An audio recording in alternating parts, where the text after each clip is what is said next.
You're very welcome to Competent Women Ireland's panel discussion with me, Roisin Ni Chleirigh, and we are joined by our two regular panellists, Gadys O Neill, who is a disabilities advocate, a women's rights advocate, and down to the corner there is Sabina Devine, who's the founder of Women Are Speaking and is also a disabilities advocate. And joining us for the very first time here on the panel discussion is the one and only Carol Hunter, who is the matriarch of the Wicklow Women for Women. And the Wicklow Women for Women, just give a brief description, and then Carol will fill us in more. The Wicklow Women for Women is a collective of local women who met in 2022 at the conference organised by Women's Spaces Ireland. They were determined to start an open discussion locally about topics that were being silenced by the mainstream media. They also felt the real need for support and solidarity in dealing with threats to women's rights and the lack of child safeguarding that push for acceptance of gender ideologies entails. So they have had two very, very successful events. One about the SPHE curriculum, and more recently, the upcoming referendum with the Wicklow Women for Women. And it was a very successful event, Carol, in Bray, and Sabina and myself joined you for the event, and it was a huge success. It was a packed room and just women, and we have a video explaining who you are, and I'll put that in the description box below. So Carol, tell us more about the Wicklow Women for Women.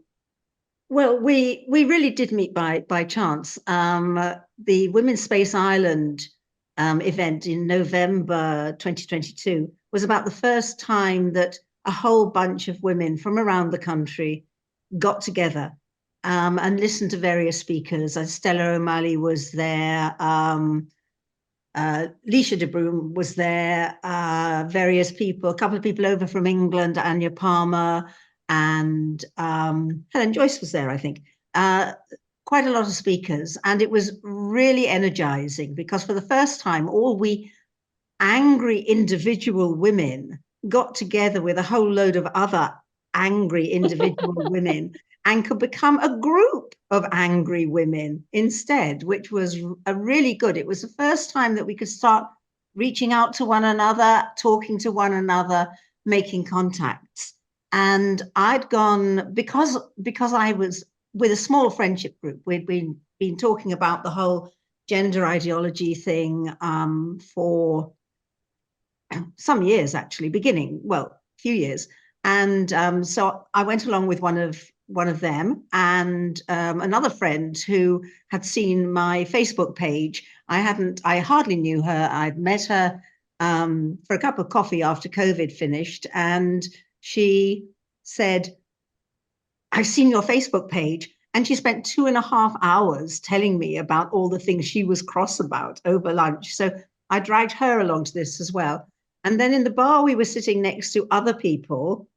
The energy was enormous in that space on that day. And we discovered that we lived fairly close to each other. So we were going down to Bray and Greystones on the Dart. We sat together and we discovered that we were actually quite like-minded. We were all quite activists. We wanted to do something. We didn't just want to sit there and complain. We wanted to do something. So we seized the bull by the horns and instantly arranged to get together. And so this was on November the 12th. We held our first public meeting on January the 24th. So it had Christmas in the middle. We'd done all that organizing from scratch and just put it out there. And we got in touch with people like Stella O'Malley and the Countess. Sandra Adams came. Somebody came down from the north as well. We didn't know them. We just sort of got in touch with them and said, "You don't know us, but would you come?" And they said yes. And we got in touch with a lot of the local councillors. We talked among our friends to ask other people, and loads of people turned up. This was about the SPHE thing. Lots of teachers turned up, lots of conversation, and it was the beginning of being aware of how much underground feeling there was about all of these issues. And so on the back of that, I could get names and email addresses to start getting together a mailing list. Then we all went down to Genspect in Kerry in April, all of us, for the thing. And that put us even more in touch with all the various feelings from everybody, and meeting people who just sort of go, oh, Colin Wright, oh, and things. And we all became very fangirl-like. And seeing the detransitioners there were there, talking to all the experts. Colette was there, so we got Colette Colfer, we got to meet her. And from there on, we just sort of started thinking, what can we really do? And okay, our energy levels go up and down because we've got real life as well. And sometimes you get very down about how little progress you're making and what you're up against. But there is no alternative other than to keep going. So we all individually do things. One of our members, Sarah Holmes, pops up all over the place. And I love it. and she was on Joe Duffy today, for example. She was. And so talking about the referendum. So that was great. And she's an absolute firecracker and full of energy. She's the only person I know who she's walking the dog while phoning a TD. And she's just out there as far as energy levels and things go. So that's great. And so we've been trying to build up a database of people. We've been trying to get sort of so that women have a space to talk to each other about this.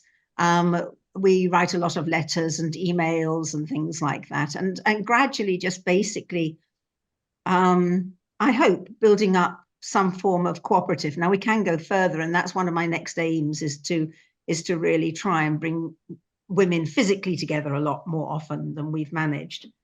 So, and this time with the referendum coming up, we decided that we would there again hold a meeting, just put it out there and see what happened. So that's what we did. And we're having our first planning meeting afterwards on Wednesday, day after tomorrow. We're going to sit down and have a plan about what we're doing next and where we're going next and what level to take it at. There. So now I think that one of us is going to be on prime time tonight. Oh, what's it? Katie Hannon tonight, I think. Up front. Yeah. Mm-hmm. And that's yeah, I'm looking forward to that. So that's on every evening now, and it's on at 9:35. 9:35 this evening. Well, we'll make sure that we're all off so we can watch that. Yeah.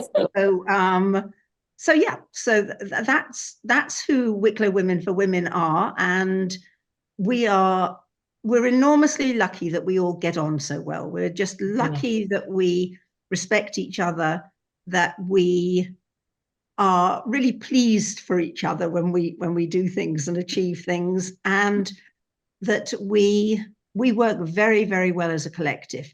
There is absolutely no fighting. There are no disagreements. There are no egos, actually, is what it comes down to. We're really not ego driven at all, because we're part of a much larger battle than needs to be brought down by purity spirals and all of those sorts of things, you know? Mm-hmm.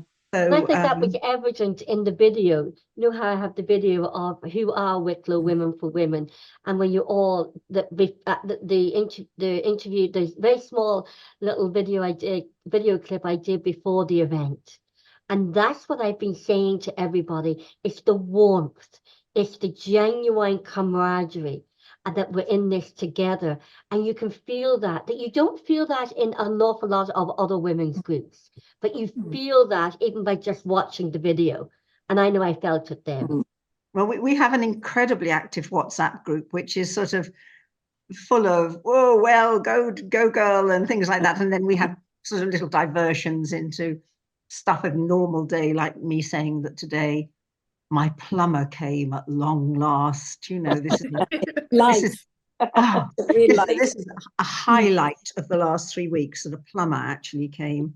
So yeah, it's, as I say, real life is out there, or Yeah. in my case, in here. So yeah. So Carol, That's the fantastic. referendum. the referendum. Well, yes, the to start with, the sheer astonishment that the government could even think of doing this. It just mind-blowing that the tin ear, their complete lack of awareness of what is outside their bubble. I mean, I've been aware of this for a little while because one of my local TDs phoned me up to tell me to shut up about women's rights. And Jesus. Yeah, so that was and she told me that I was that I was a sole voice, you know, that other women didn't think like me. Yeah. So yeah, Thought they do that, don't they? So she also during that phone call told me that sex isn't binary, and I could drag out my use of words that I never knew, like anisogamy. And the woman's a scientist. She's a trained biologist, marine biologist or something. Anyway, and she said that to me anyway. So they have no idea they have been so thoroughly captured. They have no idea what's going on outside in the main world. And obviously, at the risk of sounding like an awful conspiracy theorist, it is part of a bigger picture. I think that's totally inescapable, that there is an agenda to remove biological reality from legislation, totally. I think it's quite interesting what people like Roisin Ni Chleirigh say about this, which is that it started off at UN level as part of the fight against AIDS, and has just sort of morphed into something totally out of control. And it came at the meeting of critical theory, of postmodernism, of Judith Butler, and all of these things came together, and social media came together and went smash, and we got stuck with the result, which is an ideology that really does want to dismantle society as we see it at the moment. And this is part of that. I think the Greens have to take a lot of blame for this. Roderick O'Gorman has to take a lot of blame for it, because I think he knows what he's doing. I think that a lot of politicians don't have the faintest notion what they're doing. They're just stuck with the be kind bit, and they have been very, very influenced by Tenny and Belong To, who have been dragged in to talk to every single individual TD and to influence them. So they have been subjected to the full-on glare in the headlights of all this ideology, and they don't have the sense to be able to turn around and say, and the honesty to say, everybody knows that you can't change sex. Yeah. Everybody knows that. They're only pretending. And none of them has the courage or whatever it takes to actually stand up and say this is a load of rubbish. So they don't. And as a result, we get things like this referendum, which is part of the dismantling of that sex thing. And leading to side things like surrogacy and what have you. I think we all feel obviously extremely strongly about the erasure of women. I mean, just how dare they say that that sex is another construct, and that we are simply what we are. We too are just feelings. So yeah, we had to do something, obviously, to resist this. Yes, Gladys. Did you get an awful lot of pushback, from, you bigot, you... from people, sort of thing, like, was there fear? Oh, look, the only people who think that I'm a bigot are my children, who are completely opposed to this and say things like that they're baffled. How come I, with my quite strong left-wing credentials, can possibly think these awful things that I think? Apart from that, no. I mean, I'm old. Everybody of my age thinks the same way as I do. You know? You just Carol, I have to contradict you. We have Sabina. Sabina, I see you put your hand up. Sabina is quite a bit younger than us, so it's. I'm 42. I'm 42. But I like to be honest. Many years ago, I was washed up into this ideology, and I was quite heavily involved with, because I worked for Dublin Pride and things like that. And in 2013, I got severely bullied by the organisations that you spoke about, like Tenian belonged to. Marriage Equality was another one. But they're disbanded now because obviously, well, they got their marriage equality. And then LGBT Noise, I'm not too sure if they're still about, but they were just a bunch of people that would basically, I would call them, and I don't like to use the word extremist, but rainbow extremists. They would always turn up to events and try and cause trouble. But I remember, like, I was actually at I was volunteering at the Transgender Europe conference that happened to be in DCU in 2012, and I remember somebody asked me something, and I was like, oh, it's one of those guys over there. Now, I use the word guys as a plural for like a group of people, Yeah. A lot of people do that. And I got my head eaten off me over it. And then in 2013, we had the Dublin Pride, and then we had the week of Pride. We had these people had the audacity to come to us the week of Pride when we had everything planned for the main stage, because you have to have everything planned in advance now. It wasn't like years ago, because they were so small that we used to go to the civic buildings there near Dublin City Council there, and into the grassy area there. But because the parade getting bigger and bigger and bigger, you couldn't fit everybody in there, and you had to turn people away. So they moved it to Merrion Square. So you had to have a lot more planning involved in running an event such as that, and we had everything laid down, and we had all of our speeches, the speeches that we had lined up. Plus we also had, entertainment like music from various different artists within the community and outside of the community to play on the main stage, like, and it was a great, it was supposed to be a great day. And then that week, we got horrible emails from people who were members of Belong to Tenny, LGBT Noise, and Marriage Equality, and the abuse that we got, and it was just like infuriating.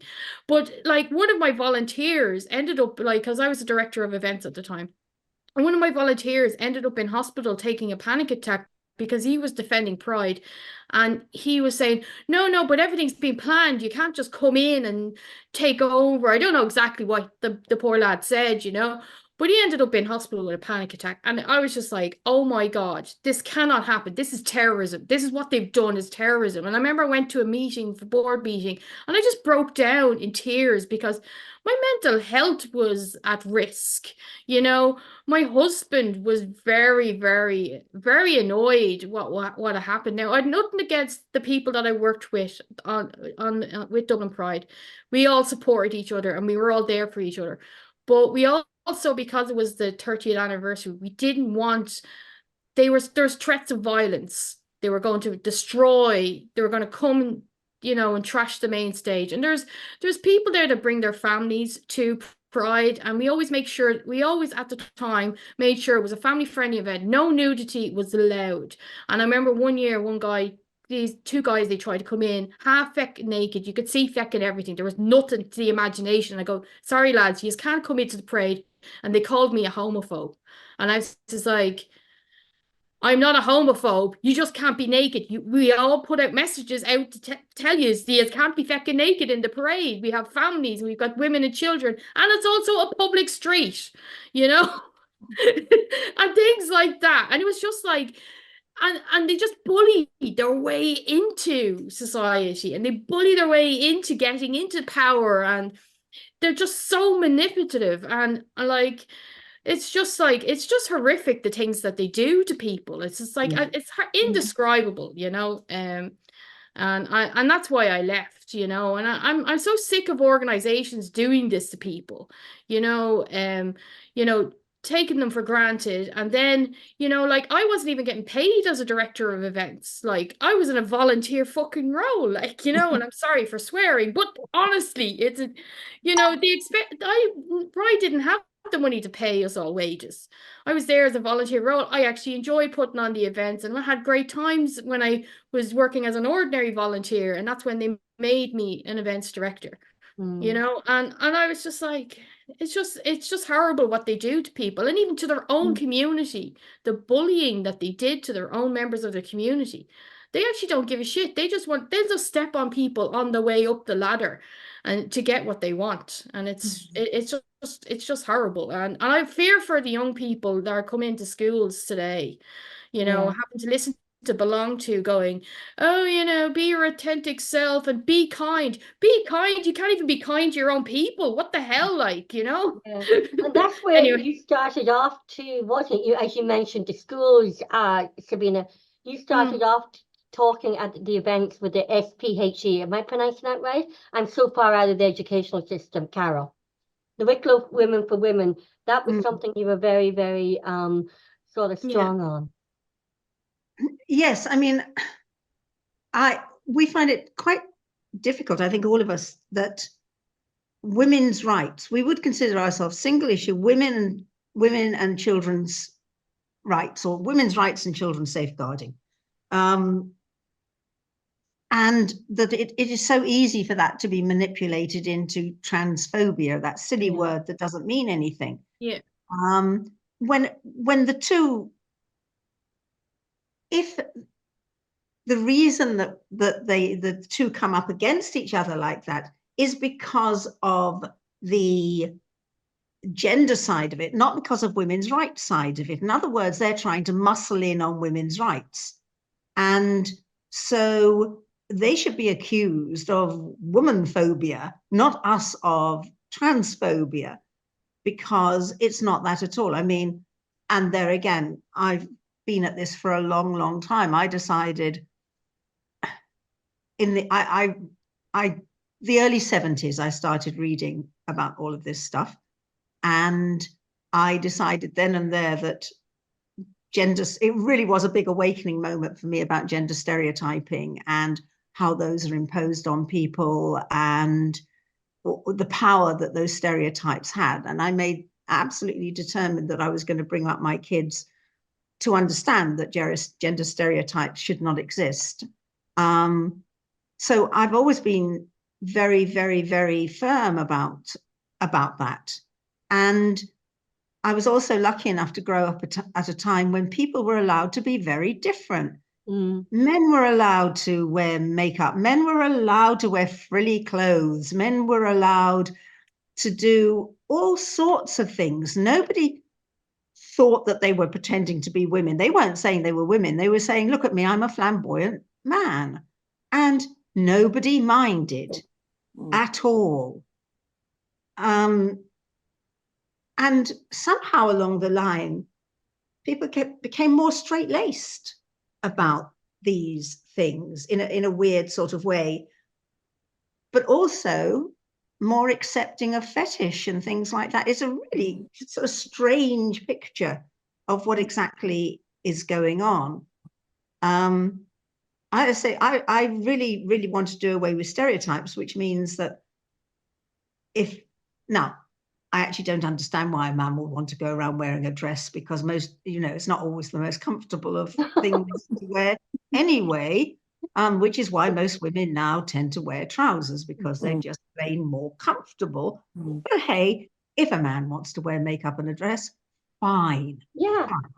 There is absolutely no problem with that. If he wants to cry all over the place and be quite feminine in that, no, because women don't cry. I think women are stronger than men. Anyway, you know what I mean about stereotypes. So yeah, fine. But that's where it begins and ends. You know, those are the parameters around that. They're still what they are, but they're allowed to be anything within that framework. But they're not just not, but you know, I have no issues with transvestites, or even if like somebody wanted to go through the whole procedure, that's up to them, but they're not women. They shouldn't be in women's spaces, they shouldn't be in women's sports, and they cannot identify as a woman. And actually, I feel they shouldn't be probably allowed to do it under about the age of 25 either. Yeah, that's exactly. Exactly, yeah. You know, because their brain isn't mature enough to be able to and we see that quite clearly in detransitioners, just the sheer, you know, these are life-altering, weird, it's like the people out there who's with that condition that I keep forgetting the name of, begins with an A, where they want to cut off their limbs, you know? Those ones that they say, I feel like a one-armed person. So they go around to doctors trying to get them to cut their arm off so that they can be a one-armed person. And other things like that, which is a bit, no, there is quite a lot of mental illness about some of these things. Yeah, I think so too. Gladys, you wanted to come in. Yeah, I just wanted to think, you know, sort of thing, because I a lot older and also reared in Ireland and had a brother, my late brother, one of my late brothers was gay in a country that wasn't acceptable, you know, sort of thing. It wasn't.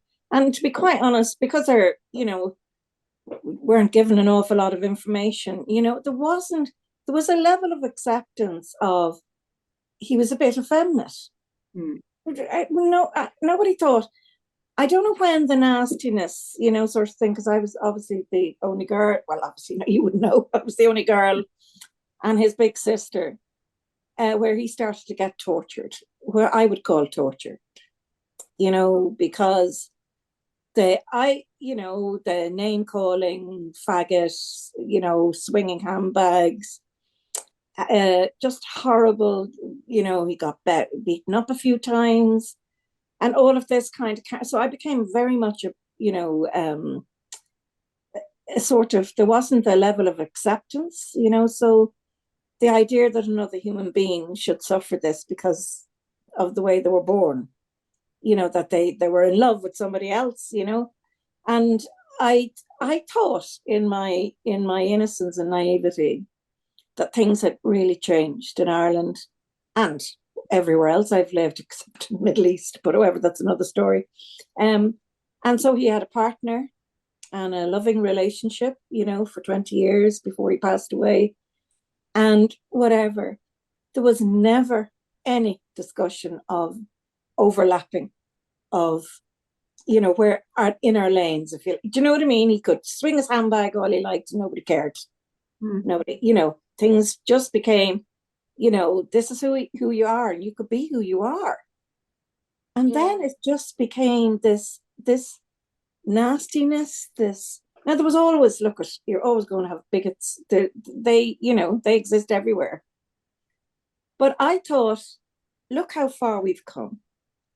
Same-sex marriage, the whole shooting gallery, you know, all of that kind of carry on and live your life, and you're not interfering with mine, you know, sort of thing. If you want to be as miserable, married, so go off you go. And then I always say too, Gladys, you know, every girl should have a gay best friend. Oh My God, mother had gay best friends. I had gay best friends, and every girl should have gay best friends. And so completely always, you know, you could tell them your secrets, and you know, and they if always you want to told go buy you an outfit, take your gay best friend, because he'll tell you the truth. You know? Yeah, the clothes was always, I was more dressed like a man. You know, where do you see then the ladies? Where do you see this now? We've come up to where it got really, really really, for me, they crossed the line with the politicians couldn't identify as a woman. That even on any kind of medical forms or forms, it was like the gender came in. It wasn't sex, it was gender, or what do you identify as? We've had the referendum. We've all campaigned, the four of us here. We've all been avid campaigners for the no. We went against the grain. We went against society and the media. But my golly gee, wasn't Saturday what I call it an absolute glorious day that women reclaimed. We reclaimed our definition, our spaces, our sport, and even in keeping the word woman and mother in the Constitution. So, Carol, as the guest panelist here and the first time on the show, what did you think? What was going through your mind coming up to the last week, coming up to the vote, the day of voting, and on Saturday? I thought we would get perhaps a yes/no result, because I could see that the durable relationships thing might come under the Be Kind umbrella again. And at that point, now it became obvious that more and more people were beginning to listen to people like Michael McDowell and the various lawyers, and Flack coming out and saying this is a minefield. But still, I did think that we would get, I thought it would be a very low turnout. I thought that people wouldn't really be interested, but that it might be a yes/no. And I thought it would only be a no on the care because of people like Tom Clonan talking about the fact that it was obviously putting the burden back onto the family. I didn't think, unfortunately, that people would pay much attention to the erasure of the women's bits, which for me was one of the major things about this. But the government was trying to gloss over that, just as, outdated. And we all know, we grew up at a time when everybody, actually all women said, oh, what a terrible thing to have in the Constitution. It's only been very recently, actually, that people have been revisiting that and looking at it and thinking about it as a choice thing rather than a prescription or anything like that. And I hope that that's the phase of feminism that we're coming into, which is one which values all those choices. In fact, I think it's one I would like, a society which centers women and the way being a woman manifests itself in society, and that is how we should be organizing society, because it's the single most important thing out there, really. So, for example, women might perhaps go back to having their children younger if they're having children, and then they have a big run at a career afterwards, and that they are supported by better childcare or whatever it may be. Or Sabrina, I know you don't have children, but that you can follow whatever path you want to within that. And it's, I mean, being a housewife, being a mother, there is nothing as invisible making as this. I mean, I talk about people's eyes glazing over when they say, what do you do? Oh, I'm a housewife or something like that. Oh, I mean, just complete. You have just stopped being a person. You have no brain. You're nothing. I'm a housewife myself, and I get that. Isn't it? Yeah, the eye glazing. It's quite astonishing. And I mean, we have to be able to move beyond this to understanding the importance of the fact that women keep the show on the road. We keep the show on the road as a species, whether it be through supporting our husbands, supporting families, looking after elderly parents, looking after whomever. We're the ones who keep society on the rails, on the road, on the tracks. And we have allowed ourselves, well, men have pushed us into a corner whereby that has become regarded as and the political system, I have to say, the political system also encouraged, it isn't by accident that we women are out to work, where we don't want to be. The choice factor is gone. I know no young woman who has a choice now, very few. Yeah. And if I hear one more time, it's so disingenuous that I've heard this so often. My eldest daughter was saying this to me today, that, oh, you want to, what, you're so selfish. You see, it's always women's fault, you're so selfish going to work because you want that extra holiday or the extra freezer. Just nonsense. This is not extra anything. This is keeping the roof over their heads. This is extra, this is nonsense. This blame game, you don't want to mind your child, and whatever. Their mortgage is, both of them, both of my daughters are huge, because we live in a world that is, when I was young, one salary did it. One salary could keep you in a home, not in luxury, I might add, sort of thing, like never took out my gorgeous, bikini for anything. Just, there was no money. But there was, you could survive, not survive even, you could be okay. Not the case. And yet the women are blamed again. The women are always blamed for everything, though. Yeah.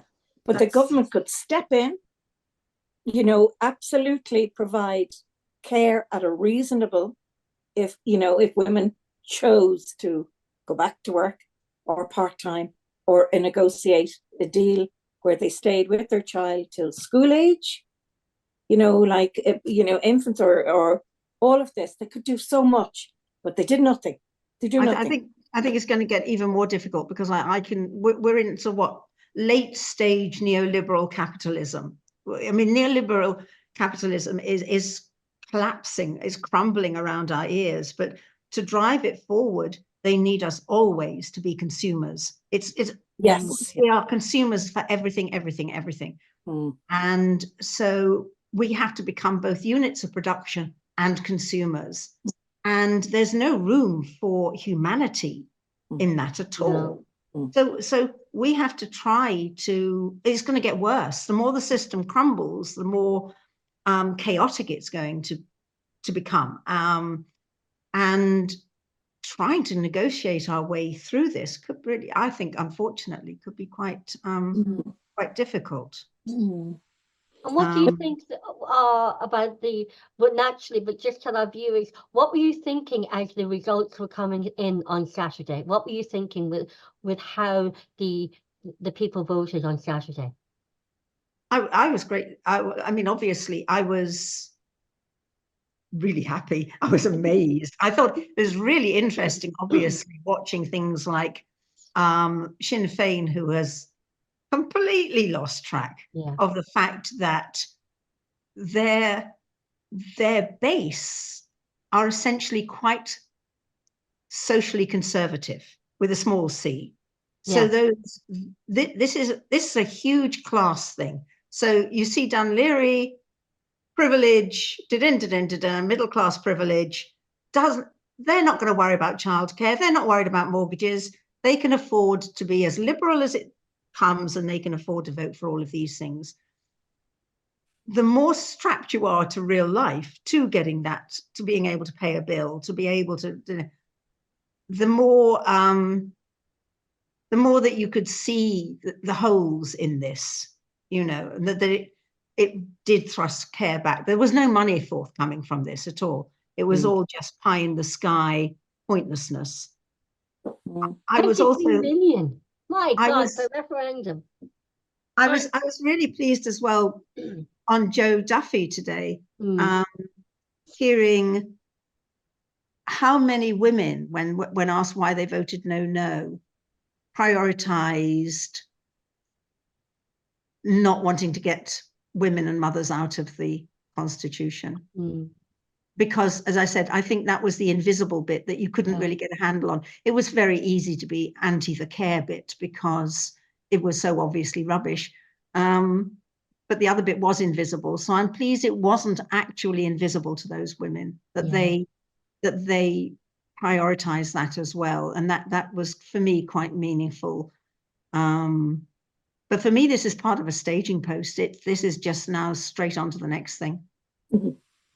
Sabina, what would you say? You wanted to come in?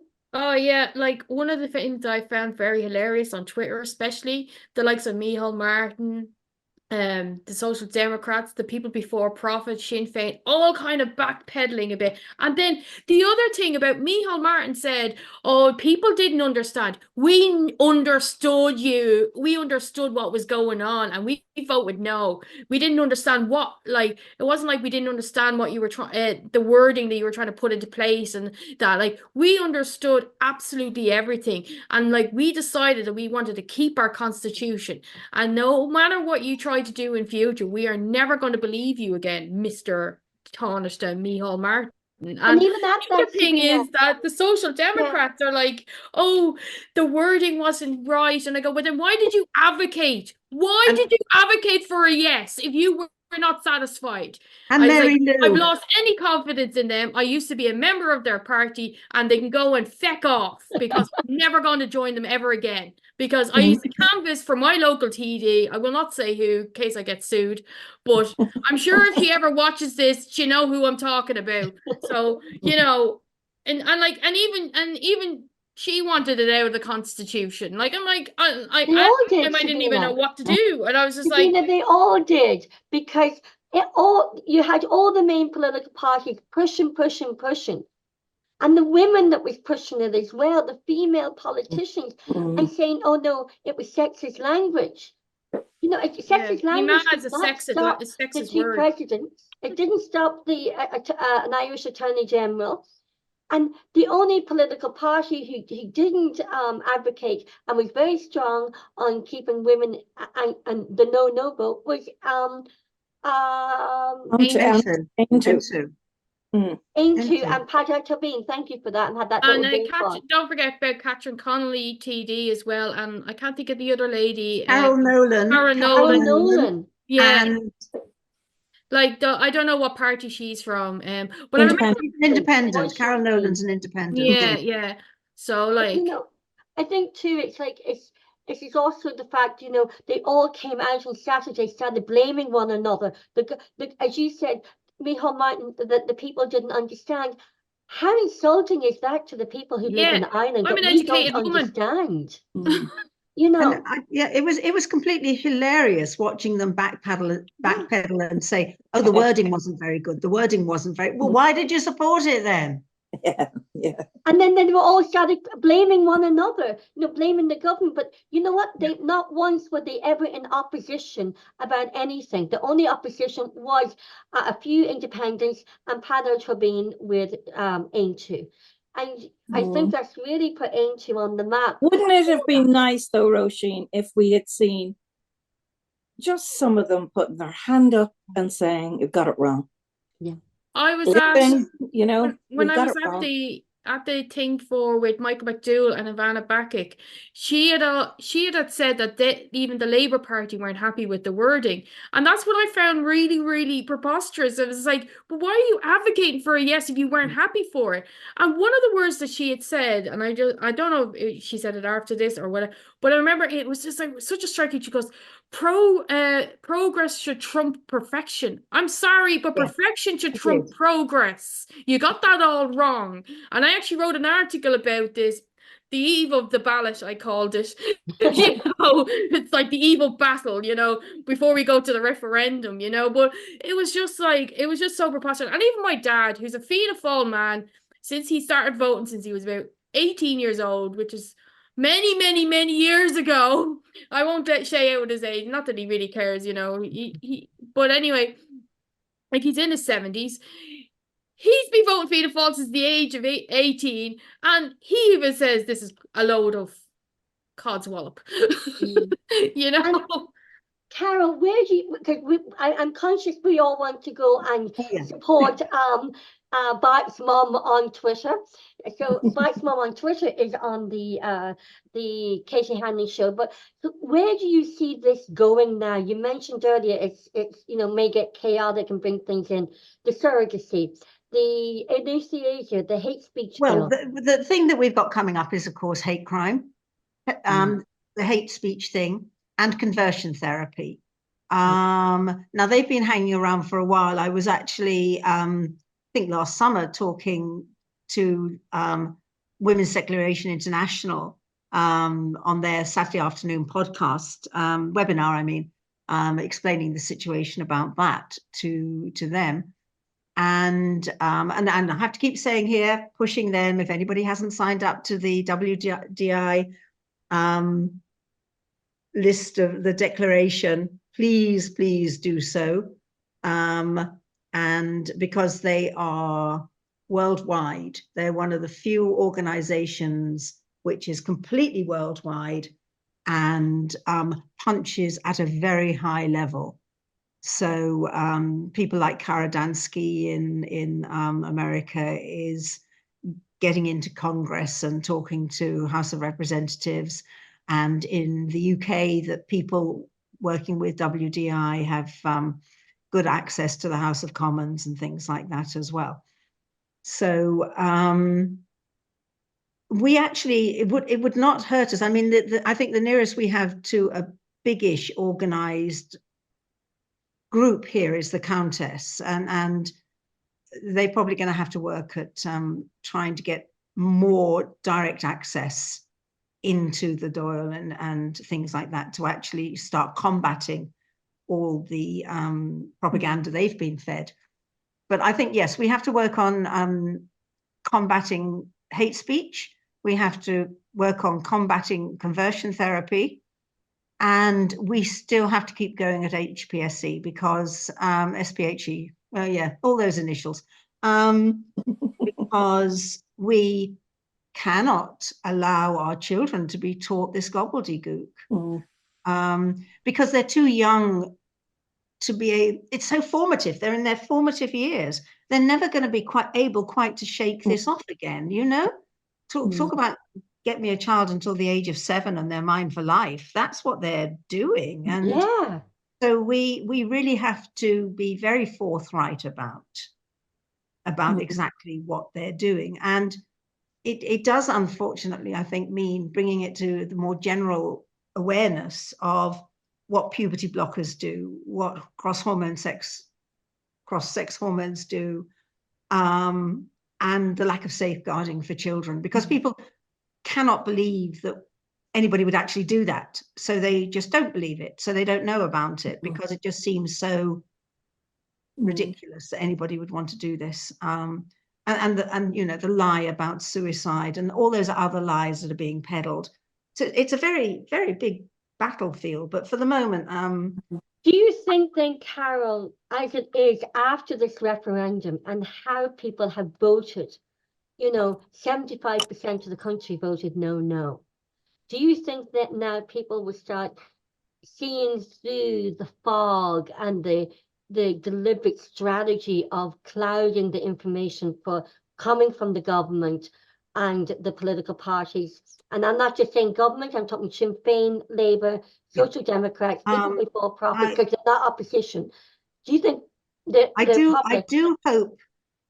hope that people will be more open to hearing the other side of this. There again, on Joe Duffy, there was that woman who said she voted yes because the government was pushing a yes, and she had no reason to think not to trust the government.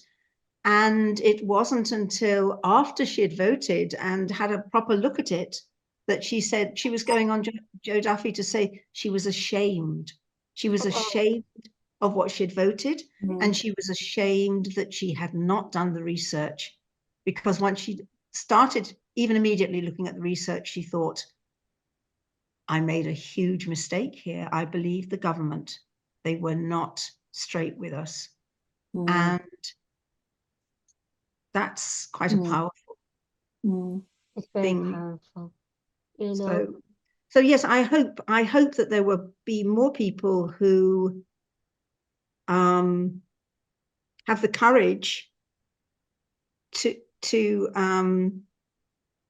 actually speak about what they know is true, which is, you know, that we need women's rights need to be protected. Children's rights need to be protected, and we were all called right-wing women, and all of us are from the left side. I was Labour Party, I was left all my life, and we were all called right-winged, but we all come from a left background. And I just want to share something with you, which I saw just before we came on air, which I thought was really important. That you can see that that Charlie Flanagan has said. Can you see this here in that? Yeah. I don't. That he said that, you know, that they can't, if senior people in Fine Gael are blaming far-right elements for the referendum result, it shows that how far my party is on the road to the cloud cuckoo land. And that came from the seasoned, most experienced Fine Gael, and I think he was Minister for Justice as well. He's actually saying that. And he actually also came out during the Ploughing Championship and said that he didn't, that and defined, he was one of the very few politicians at the time in the Ploughing Championship that said that a woman is a woman. And he didn't, you know, he had no, there was no question. And perhaps even more important, or as important as knowing that the electorate is listening, this could have the effect of moving the Overton window, which is what we really, really have to do, where more individual TDs, because we know that underneath that surface, a hell of a lot of TDs are really unhappy with this, are really unhappy.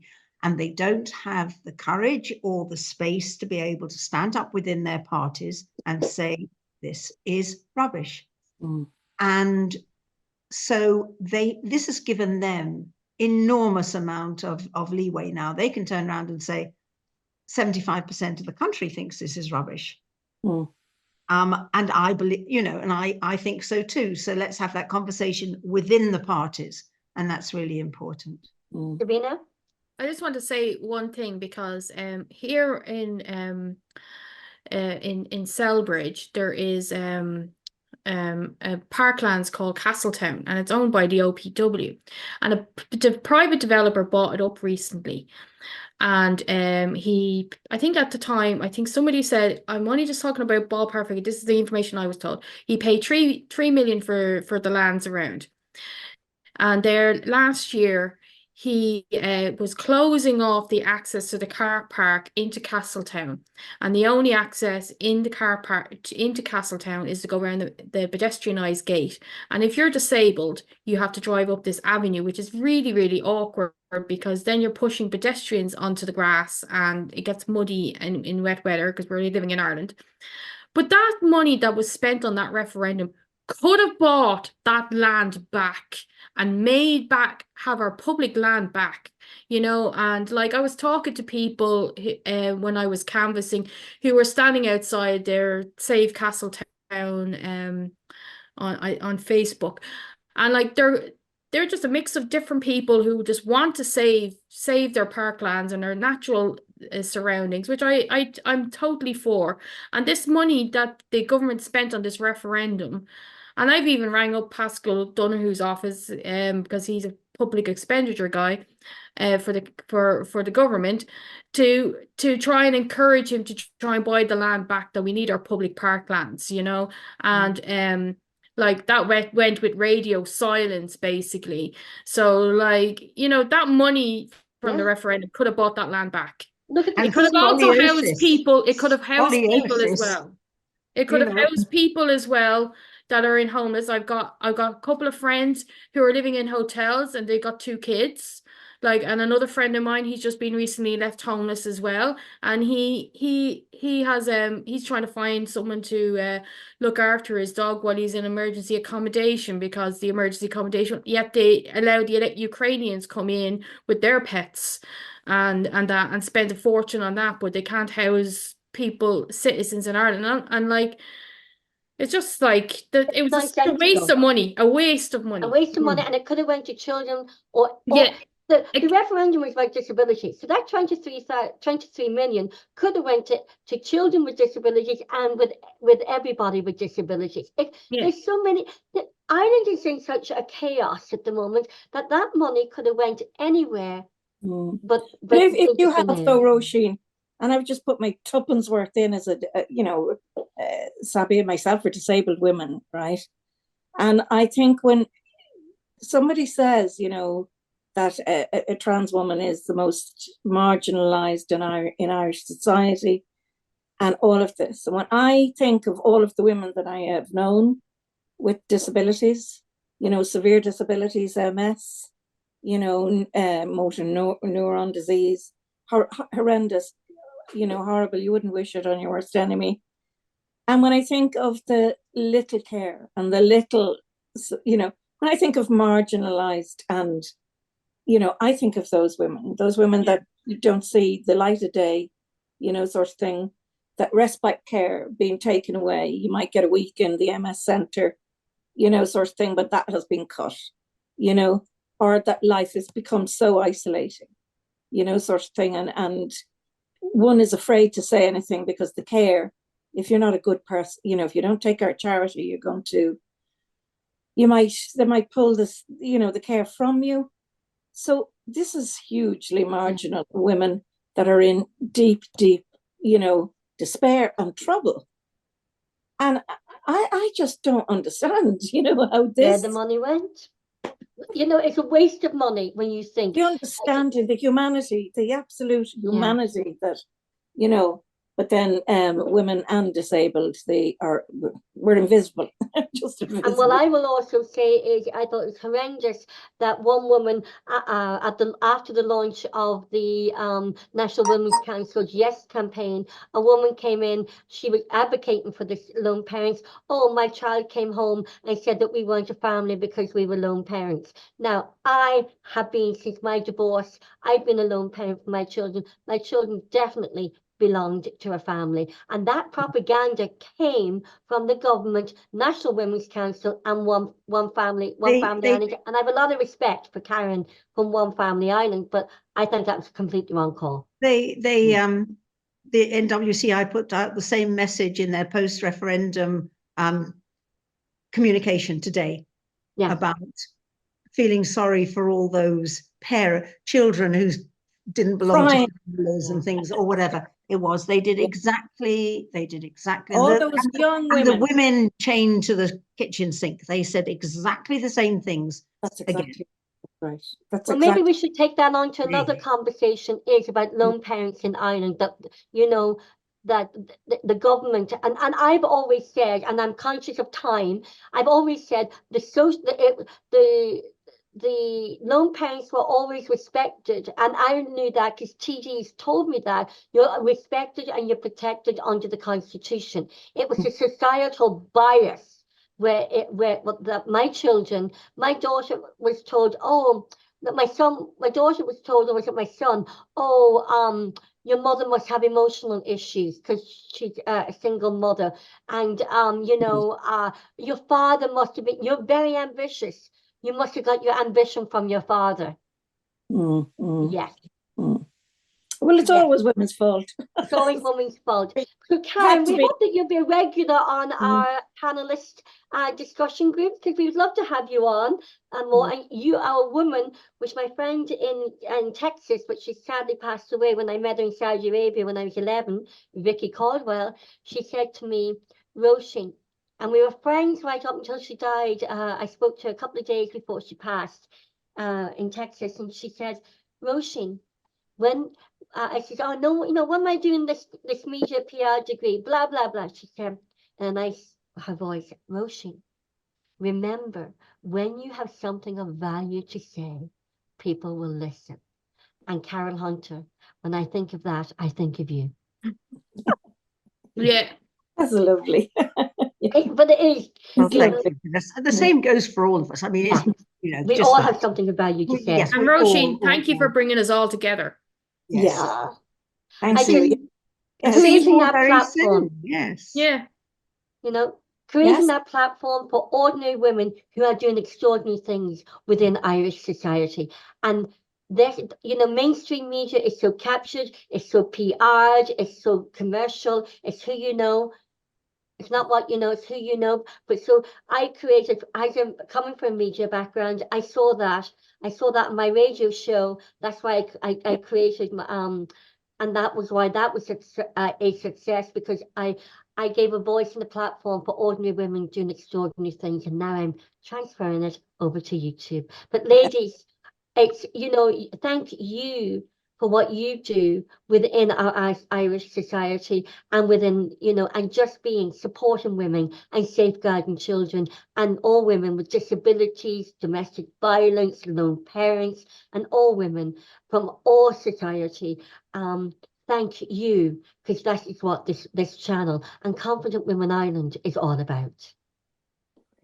Thank you Thank so much you. indeed. Thank you. Carol Thank Hunter you. from Okay. Bye-bye. Wicklow Women for Women, Gadys O Neill and Sabina Devine from Women Are Speaking.